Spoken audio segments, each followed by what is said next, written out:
SER Podcast. Hola, soy Javier Ruiz y esto es Hora 25 de los negocios. Hoy el Euribor cruza otra línea. 2,22% marca en un día y cruza la media del mes del 2%. O sigue subiendo. Cuando me revisen la hipoteca me va a subir casi al doble. Preveo pagar por lo menos 400 euros. Si el Euribor sube hasta el 2%, pagaremos cerca de 350 euros más al mes. En futuro sí que querríamos comprar un piso. Ya entonces, lo ha claro, hecho. Hoy ya ha tampoco subido al 2% de media en el mes y marca un 2,22 en el diario. No hay sentido para los jóvenes. Hoy tenemos un problema ya de media mensual. El Euribor toca el 2,2% hoy. Es el máximo desde febrero del año 2009. Y este viernes la media llega ya al 2%. Esta semana estamos ya en el 2%. Es el mayor encarecimiento desde que el Euribor entró en vigor como índice interbancario. Y hoy entran además en vigor las subidas de tipos que aprobó el Banco Central Europeo cuando Lagarde anunciaba. We raised the three key ECB interest rates by 75 basis points today. Una subida de 75 puntos básicos y habría más subidas, decía. Se esperan otros 0,50 para el próximo 27 de octubre. Esta ahora mismo es la fotografía de lo que tenemos. Una subida vertiginosa y más subida todavía por delante. El Euribor ha pasado de estar prácticamente a cero a llevarnos al 1,75, a llevarnos probablemente al 2,25 en esa fecha 27 de octubre. En castellano y en dinero, si usted pagaba una hipoteca de 470 euros, ahora la paga de 576, 100 euros más. Un 22% le han subido los intereses. Y cuando lleguemos al 27 de octubre serán de 663. Los intereses habrán subido un 41%. La subida es no mucha, que lo es, sino mucha y muy rápida, porque todo esto está ocurriendo en un plazo de semanas. Así que tenemos un riesgo de solvencia, tenemos un riesgo en el mercado de la venta y podemos tener un riesgo en el mercado del alquiler, porque quien no puede comprar se desplaza a alquilar y el alquiler ya estaba lo suficientemente caliente. Así que hoy 3 riesgos que giran en torno a esta cifra. Jordi Fábrega, ¿qué tal? Muy buenas noches. Hola, buenas noches. Hoy el Euribor toca el 2,2, esta semana entramos en el 2%. Sí, cada mes que pasa el impacto de la subida del Euribor es mayor. Hoy, como dices, ha superado en su dato diario el 2,2%, ha cerrado en el 2,223 para ser exactos, y hace tan solo 4 días que superó el 2%. Puede parecer que subir 2 décimas en 4 días es poco, pero es que lo habitual en el Euribor es que se mueva centésimas o incluso solo milésimas de un día para otro. No es lo que está haciendo ahora, se está disparando. No hay que olvidar que a principios de agosto el Euribor estaba por debajo del 1%. O sea que en menos de un mes y medio ha pasado de estar por debajo del 1 al 2,2%. Eso es lo que lleva a la media de lo que llevamos de septiembre a prácticamente el 2% ya, 1,99 hoy, mañana ya superará esa barrera del 2%, y esto implica que el impacto sobre las hipotecas variables será aún mayor que el mes pasado. Si en agosto las cuotas ya subieron de media más de 100 euros al mes, 1.200 euros al año, cuando toque revisar en base al Euribor del mes de septiembre, la subida será mayor, porque además de que ahora este indicador está subiendo, no hay que olvidar que lo estamos comparando con niveles al mes de septiembre del año pasado que estaban en negativo, así que la comparación demuestra que el Euribor se está disparando. Hay, insisto, una preocupación, gracias Jordi, por la subida, pero sobre todo hay una preocupación por el ritmo de la subida. No solamente es que esta sea la mayor subida desde que existe el Euribor, sino que nunca había subido tan deprisa, tan rápido. Así que con las rentas todavía estancadas y las hipotecas cada vez más disparadas, podemos tener un problema. El Ejecutivo sigue diciendo, lo decía Nadia Calviño hoy mismo, que se están tomando medidas de apoyo, pero hemos tomado medidas ya desde 2019 para facilitar el tránsito de hipotecas de tipo variable a tipo fijo, para que los ciudadanos pudieran estar más protegidos, y hay que tener en mente que el Euribor está todavía por debajo de la media histórica, ¿no? Esto no quiere decir que no seamos perfectamente conscientes y sensibles a que hay familias que pueden tener una situación de mayor tensión. Pero ahora mismo la alerta está dada. Hay 3 impactos, 3 riesgos sobre la mesa. El primero es evidente y es un problema de solvencia. Muchas familias están viendo cómo suben tanto las hipotecas y cómo se quedan atrás las nóminas que cada día tienen que destinar más dinero a pagar la hipoteca. Esa letra. El que destina más de un 33% de su renta a esa hipoteca entra en lo que se llama situación de estrés financiero. 33%. Piensen cuántas familias están pagando ahora mucho más de un 33%. Hemos llegado a alcanzar umbrales del 50 y del 60% en el año 2007 y 2008, con la crisis anterior. No estamos ahí, pero caminamos en esa dirección. De momento, los responsables de análisis de riesgos dicen caminamos en esa dirección, pero no hemos llegado allí todavía. Juan Villén, responsable de Idealista Hipotecas. Es indudable que esta subida impactará en quienes tengan contratado una hipoteca tipo variable, aunque la subida de tipos no está teniendo un impacto por ahora en el volumen de nuevas solicitudes de hipotecas. Los cálculos de riesgo que realizan las entidades financieras a la hora de analizar un préstamo variable se realizan siempre analizando la capacidad de pago con unos tipos al 3-4%, por lo que aquellas familias que eran solventes a ojos de los bancos antes de la subida de tipos lo seguirán siendo tras ella. Y segundo riesgo, primero es el de solvencia, segundo riesgo es el de cómo impacta esto en los 2 mercados, el de la compra de vivienda, el de quien tiene o quiere una hipoteca, y en el del alquiler, porque el alquiler puede quedar afectado también. Carlos Sevilla, ¿qué tal? Muy buenas noches. Hola, buenas noches. Hoy han presentado datos los notarios y la verdad hasta ahora es que con esos datos que tienen cierto retardo porque acumulan un par de meses de retraso, pero hasta junio, julio, los datos de vivienda, el mercado de compra-venta no se había resentido. No, en julio se vendieron más casas que hace un año, pero también hay que decirlo al mismo precio. Según los datos del Consejo General del Notariado, se vendieron 69.000 viviendas, un 3% más que en julio del año pasado, a un precio medio de 1.583 euros el metro cuadrado, solo un 0,3% más que hace un año. Las ventas aumentan en 11 comunidades, sobre todo en Canarias, más de un 20%, y en Castilla-La Mancha y Aragón un 12%, donde más se encarecen, también en Canarias un 19%, en La Rioja un 17% y en Asturias un 13%. En cuanto a las hipotecas, se firmaron un 2,8% más que en el mismo mes del año pasado. Todos estos son los datos de julio. Si nos fijamos en la evolución de la tasa interanual en los últimos meses, vemos que el aumento de las ventas y de los precios se va moderando mes a mes. Las ventas subían un 9,5% en mayo, un 3,5% en junio y en julio, como decíamos, un 3%. Los precios se disparaban por encima del 6% en mayo y junio, y en julio, como decíamos, solo han subido 3 décimas con respecto a 2021. Y la firma de hipotecas subía un 4% en mayo, en julio se firmaron un 1,5% menos que el año pasado, y en julio han vuelto a repuntar y suben casi un 3%. En el mercado de la compraventa estamos viendo esto. Cada día es más difícil acceder al crédito y, ojo, de momento las viviendas no se han abaratado y no necesariamente tienen que hacerlo, porque la vivienda acumula un retraso en trasladar los precios de producción. El acero se ha disparado, el cemento se ha disparado, la energía se ha disparado y los precios de la vivienda no lo han hecho tanto. Así que la situación en la compraventa ahora mismo puede ser esta, la de la paradoja de ver que los créditos son cada vez más altos, pero los precios también son cada vez más altos, que el precio de compraventa no baja. La siguiente clave y la tercera preocupación, vista solvencia y vista compraventa, es cómo queda el mercado del alquiler, porque hay un efecto indirecto en todo esto. Quienes no pueden comprar, porque la hipoteca es muy cara, tienen que alquilar. Así que vamos a tener a más gente alquilando y, por tanto, un mercado del alquiler más caliente. Ojo, a partir del mes de diciembre, porque hasta el mes de diciembre el gobierno mantiene congelada la subida del alquiler en el 2%. Después de esa fecha puede haber un desembalse de más gente alquilando y de gente que ha retrasado esas subidas y puede empezar a subirlo a partir de ahora. Así que estas 3 amenazas, solvencia, compraventa y alquiler, sobre la mesa para el análisis. Julio Rodríguez, exdirector del Banco Hipotecario, un placer saludarle. ¿Qué tal? Muy buenas noches.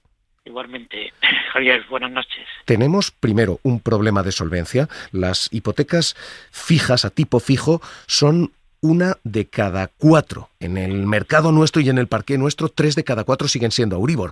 ¿Podemos tener un problema de solvencia? Hay un problema para los nuevos compradores. Se van a encontrar con que los tipos de interés que todavía están en torno al 2,4% y pueden aproximarse, las hipotecas a tipo fijo pueden aproximarse al 3%, mientras que el último dato de junio era el 2,7%. Luego hay un problema para los nuevos compradores y otro problema es para quienes han comprado.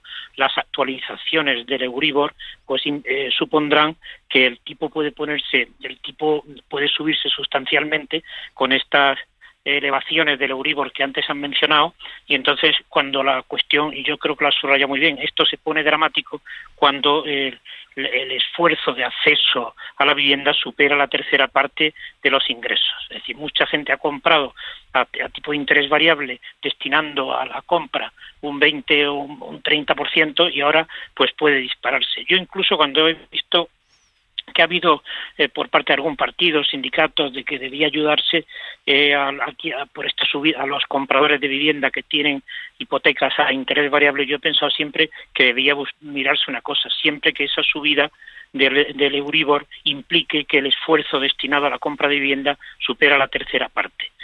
Por otra parte, la elevación de los tipos de los nuevos préstamos, pues indudablemente frenará algo la demanda, pero yo creo que lo has comentado muy bien, que en este momento encontramos que todavía los datos de junio y julio, tanto en compraventa de viviendas como en hipotecas registradas, todavía están muy elevados. Es verdad que ya los niveles empiezan a estabilizarse, pero todavía las tasas interanuales todavía siguen siendo espectaculares. En Estados Unidos se dice que no hay una crisis, lo que hay es una caída, pero nadie dice que en este momento nos encontremos con una crisis ni mucho menos parecida a la de los años 7 y 8 de este siglo. Es decir, que nos vamos a encontrar que a final de año los crecimientos de las compraventas y las hipotecas registradas serán menores que los que ha habido en el primer semestre, pero todavía las cifras son suficientemente elevadas como para que todavía no pueda hablarse de crisis en las ventas de viviendas. Hoy, en Sociedad de Tasación se comentaba la posibilidad de que esto tenga un retrueque, efecto inesperado, y es que todos estamos viendo a las hipotecas y cómo afecta esto a la compra-venta, pero mucha gente que no va a poder comprar, que no va a poder hipotecarse, va a tener que alquilar. Eso va a calentar más el mercado del alquiler y eso va a coincidir además con el vencimiento en diciembre del límite a la subida del alquiler, que es del 2%. A partir de enero se puede subir más del 2%. ¿El mercado del alquiler puede acabar calentándosenos? El mercado del alquiler se estaba calentando relativamente de forma moderada, de forma que ya la tasa del último dato disponible de Idealista es de un 6,4 de variación interanual. Es decir, que conforme me estaba mejorando la economía, aumentando el empleo, empezaban a aumentar los alquileres. Entonces, en este momento, es tanto como que se acabe el plazo durante el cual no podían elevarse los alquileres por encima del 2%, como que la oferta de alquileres es insuficiente, estamos sí en puertas de unas elevaciones mayores de los niveles de los alquileres. Ahora, los niveles de los alquileres, hay ya un nivel en el cual no pueden sobrepasarlos. O sea, alquileres por encima de 1.500 o 2.000 euros mes, eso no puede alcanzarse. Luego vamos a asistir a elevaciones en los alquileres, pero con unos crecimientos moderados. Vista compra y vista situación de alquiler, hay efectivamente una clave política. Lo decía usted, ha habido un debate político y escuchen las propuestas. Unidas Podemos ha dicho que se ponga un tope a la subida del Euribor, es decir, que la diferencia entre lo que sube el Euribor y esa parte que a usted le cobra el banco, ese diferencial, quede topado en el 0,1%, que no puedan subir esos diferenciales más. Pablo Echenique hacía esa propuesta en estos términos. La propuesta que hacemos es que durante un año a las familias vulnerables, utilizando criterios de vulnerabilidad que ya aplicó el Gobierno durante la pandemia, las entidades bancarias tengan que ofrecer a esas familias pagar Euribor más 0,1%. Es decir, un diferencial muy pequeño que permite que los bancos no pierdan dinero con esas hipotecas, pero al mismo tiempo reduce en más de un 60% el aumento de la cuota de una hipoteca media. El presidente del Ejecutivo decía no a esto porque, decía, la ley no lo permite. Los topes a las hipotecas no están permitidos en el Tratado de la Unión Europea, pero comparto el análisis que hace Unidas Podemos en este caso, y también la UGT hace escasos días presentó una propuesta en ese ámbito de que el endurecimiento de la política monetaria, necesario por cierto, para de alguna manera controlar desde la política monetaria la evolución de la inflación, pues no se traslade a un aumento de las hipotecas que evidentemente pongan mayores dificultades a unas familias que ya están sufriendo mucho el alza de los precios. Julio Rodríguez, exdirector del Banco Hipotecario, ¿es legal esto, el tope a las hipotecas? ¿Es factible esto, el tope a las hipotecas? Formalmente no es posible, sobre todo no puede ponerse un tope al Euribor. Lo único que podría hacerse en este sentido, y sería costoso y complicado, sería que los hogares en los cuales el esfuerzo de acceso a la vivienda como consecuencia de la subida del Euribor se elevase por encima de la tercera parte de los ingresos, establecer alguna forma de ayuda a estos hogares, pero no violentar la evolución normal de los tipos de interés, puesto que al fin y al cabo, por una parte, el Banco Central Europeo es la autoridad monetaria, es la que fija los tipos de interés a corto, y entonces la subida del Euribor depende de la actuación del Banco Central Europeo y no cabe hacer nada contra eso, y luego a los bancos pues hay unos contratos de alquiler firmados donde se dice que el tipo de interés que pagarán será el Euribor más un diferencial. Si el Euribor sube, este mecanismo no se puede violentar, puesto que perturbaría el comportamiento del sistema financiero. Lo que sí puede hacerse es que en aquellos hogares muy vulnerables, en los cuales el esfuerzo de acceso llegara a ser el 40 o el 50%, pensar en alguna forma de ayuda para estos hogares. En todo caso, la gente que compra vivienda ahora con un crédito suelen estar en los niveles altos de ingreso. Los hogares con bajos niveles de ingreso lo que hacen es acceder al alquiler. Posiblemente desde el punto de vista social lo más peligroso sea que los alquileres se eleven bastante y por otra parte también que la oferta de alquileres en este país sigue siendo insuficiente. Es escasa todavía la oferta de viviendas de alquiler. Y esto repercute bastante en que ante cualquier elevación de la demanda de alquileres, pues suben los precios de los alquileres. Pues Julio Rodríguez, expresidente del Banco Hipotecario, insisto, un placer escucharle aquí en la SER. Un abrazo. Igualmente, Javier. Buenas noches. Esta ahora mismo la situación y esta ahora mismo la alerta. Alerta Euribor.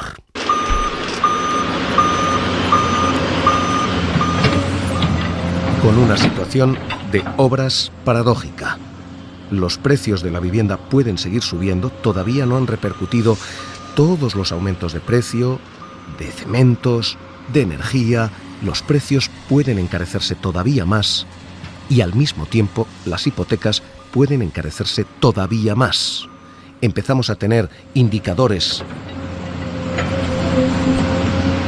que señalan en las dos direcciones.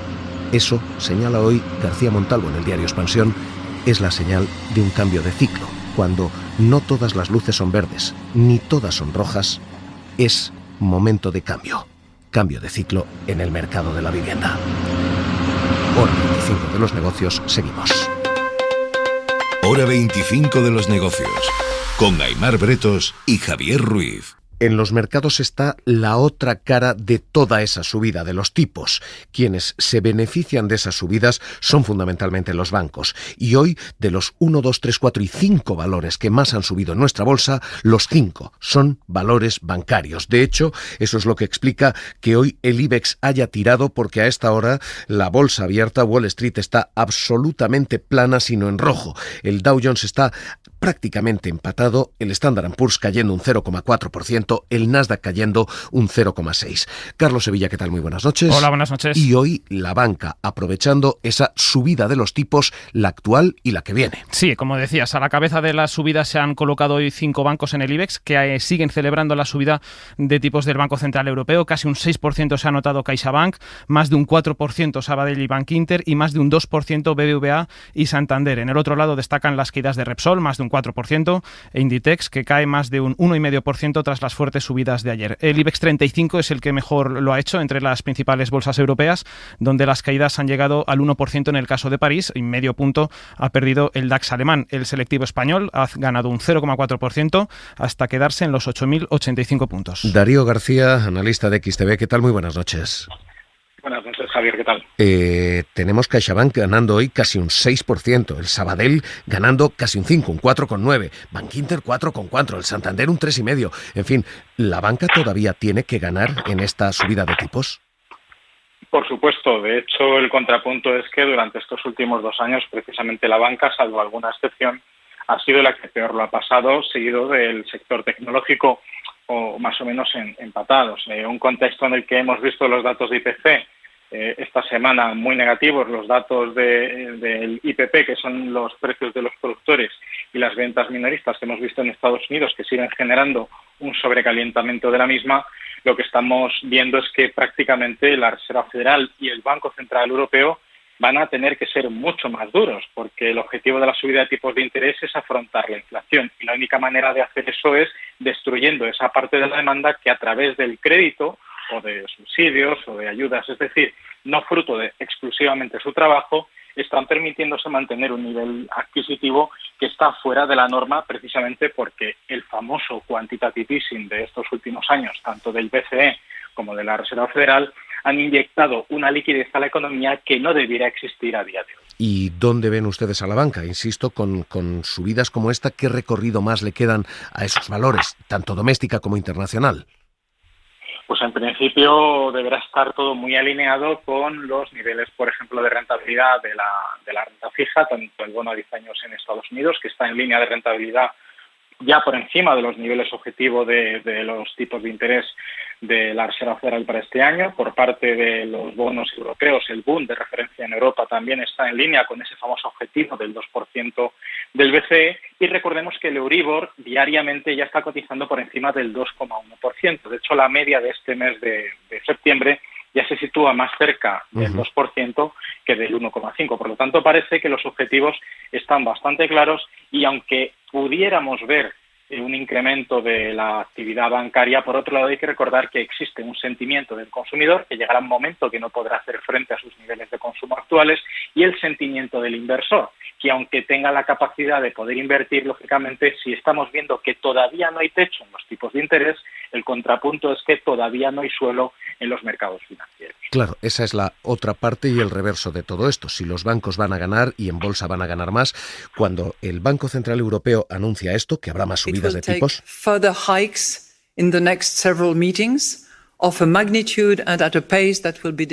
como decía Christine Lagarde, más subidas a un ritmo que todavía está por determinar. Si los bancos lo van a ganar en bolsa, ¿hay que salir de todo lo demás? Ahora mismo todo lo demás es terreno del que huir. Ahora mismo, sobre todo, el mercado que está proliferando, fruto de la expectativa de su propia apreciación, es el dólar norteamericano, y eso prácticamente juega en contra de más del 90% de los activos financieros que actualmente se negocian a nivel mundial. Por lo tanto, aquellos que tengan carteras de muy largo plazo, si lo hacen a través de fondos de inversión, pues podrán traspasar esos capitales entre fondos de diferente temática de inversión. Los que estén invertidos de manera directa, pues lógicamente intentarán hacer estrategias de gestión de riesgo a través de colocar los famosos stop loss, o una estrategia que es un poco más arriesgada es lógicamente hacer coberturas que implica posicionarse en corto a los mismos niveles de valoración neta de sus inversiones. Pues Darío García, XTB, gracias por estar esta noche con nosotros aquí en La SER. Un abrazo muy fuerte. Un placer, Javier. Hasta la próxima. Hoy, el día en que hemos leído esta cara y esta cruz de una subida de tipos que preocupa por lo mucho y por lo muy rápido que se está produciendo. Hora 25 de los negocios, seguimos.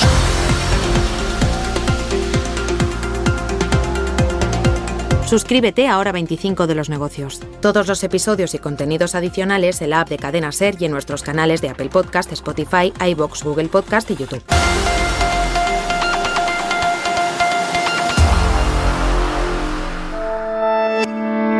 Cadena SER. La radio.